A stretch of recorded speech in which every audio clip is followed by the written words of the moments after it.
Welcome back student. तो आज हम लोग जो पढ़ने वाले हैं वो है अकाउंटिंग इक्वेशंस का इंट्रोडक्शन।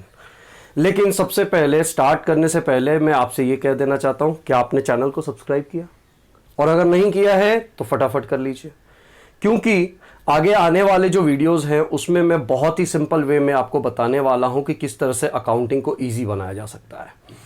आज जैसे कि इस वीडियो में हम केवल देखने वाले हैं कि अकाउंटिंग इक्वेशन का इंट्रोडक्शन, अकाउंटिंग इक्वेशन होता क्या है और ये किस तरीके से बनाए जाते हैं, जिससे कि आपको ये समझ में आए कि अकाउंटिंग इक्वेशन बनाना बहुत ही आसान है। तो चलिए बिना टाइम वेस्ट किए हुए स्टार्ट करते हैं।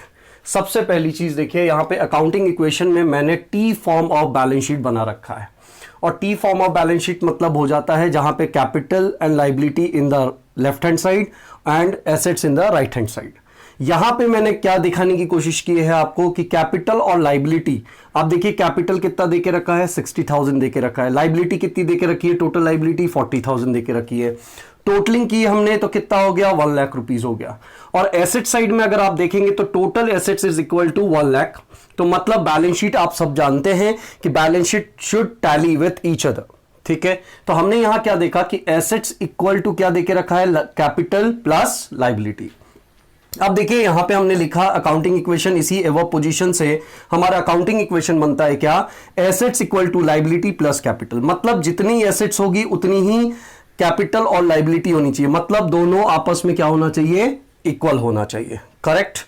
अब यहां पे देखिए अकाउंटिंग इक्वेशन कहता क्या है, अकाउंटिंग इक्वेशन अपने आप में कहता है कि accounting equation signifies assets of a business always equal to liabilities and capital, ठीक है। और अगर मान के चलिए एसेट्स बढ़ता है, फॉर एग्जांपल सर एसेट्स बढ़ गया तो देखिए इसके रिलेटेड भी मैंने यहां लिख रखा है, if there is an increase in assets there will be corresponding increase in capital and liability.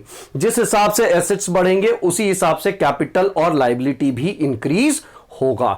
जैसे एग्जाम्पल के तौर पे मैंने लिख रखा है यहां पे, Gopal started business with ₹75,000 as capital, ठीक है। गोपाल ने एक बिजनेस स्टार्ट किया 75,000 रुपए से। अब अकाउंटिंग इक्वेशन करना कैसे इक्वल करेंगे, तो देखिए assets equal to liability plus capital लिखा। एक तरीके से आप देखिए कैश आया बिजनेस में, तो 75,000 रुपीज कैश आया है बिजनेस में, तो कैश क्या होता है हमारा, एसेट्स होता है, तो एसेट्स बढ़ गए।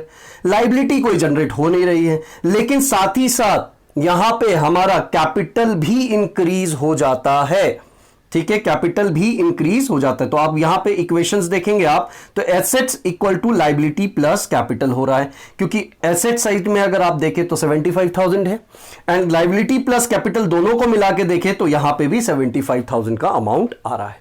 तो इस तरीके से हम आगे आने वाले वीडियोस में भी क्वेश्चन रिलेटेड देखेंगे कि किस तरह से अकाउंटिंग इक्वेशन बनाते हैं।